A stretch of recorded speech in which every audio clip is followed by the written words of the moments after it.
Madame, Monsieur, bonjour. À la une, aujourd'hui, la passe de 5 pour Tadej Pogacar dans le Tour de Lombardie, le semi-marathon de Paris et une cousinade en finale de l'ATP de Shanghai.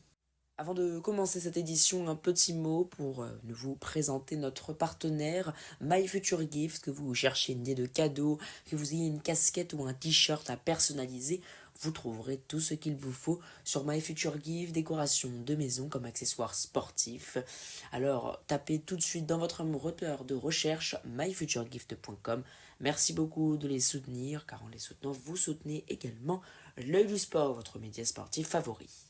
Le casque sur les oreilles, le volume au maximum, un verre à la main, l'œil du sport, c'est parti. Un énième récital au parfum historique, Tadej Pogacar a hier remporté le Tour de Lombardie. C'était à Bergame et pour la 5e fois de suite, c'est une performance unique, du jamais vu, qu'il convient dorénavant de conjuguer au passé puisque le Slovène est monté sur la boîte lors des 5 monuments cette saison. Ses 10 sacres dans des courses de ce standing ne sont en revanche pas un record.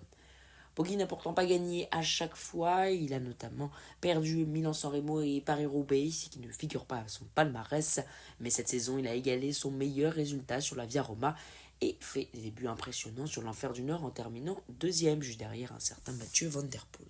Mais la grosse impression de ce jour vient de Paul Sexas, qui est unique dans sa génération, puisque à 19 ans et 17 jours, le coureur de décathlon âgé de Zerla mondial a fini 7e du Tour de Lombardie. Il a été l'un des derniers à résister à l'accélération de l'équipe UAE dans l'ascension du Passo di Gandia. Il réalise un super départ cette saison dans sa toute jeune carrière. En effet, ses performances sont déjà devant celles de Tadej Pogacar et Remco Evenepoel au même âge.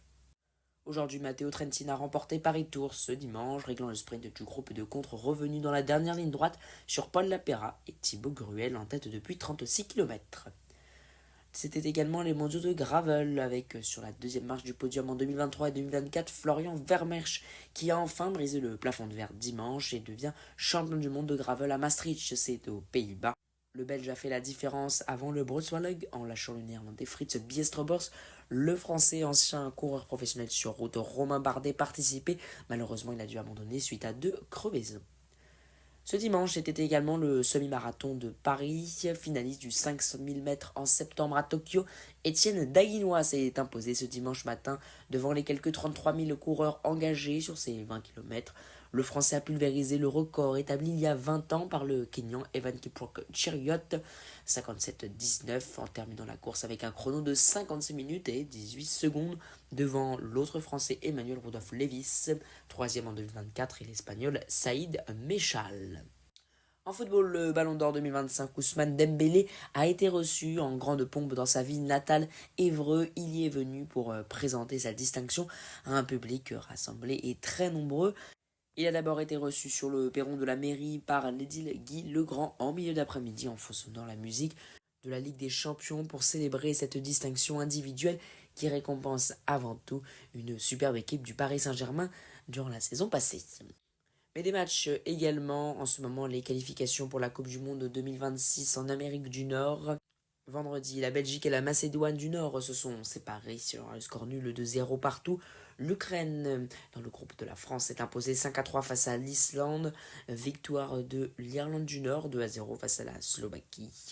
La Suisse s'est imposée 2-0 également, c'était face à la Suède. Les Français donc l'ont emporté sur le score de 3-0 face à l'Azerbaïdjan. Kylian Mbappé a ouvert la marque juste avant la mi-temps.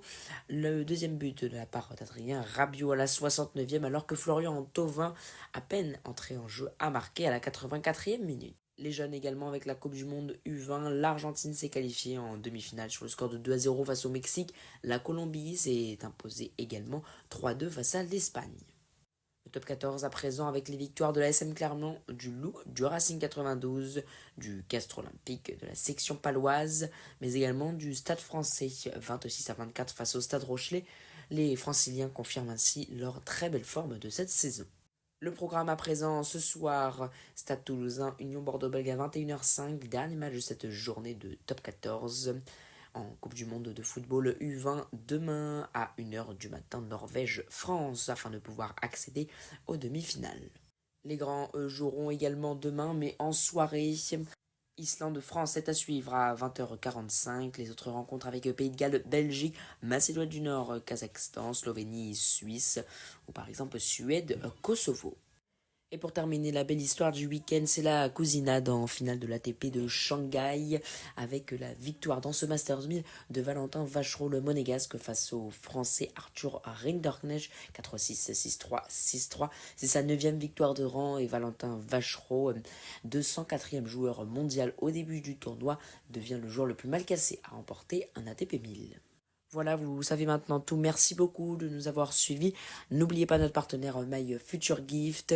Allez-y tout de suite y jeter un œil. En attendant, laissez un petit pouce, abonnez-vous, partagez très largement tout autour de vous l'œil du sport. Pour ma part, je vous retrouve mercredi soir pour un nouveau point sur l'actualité sportive.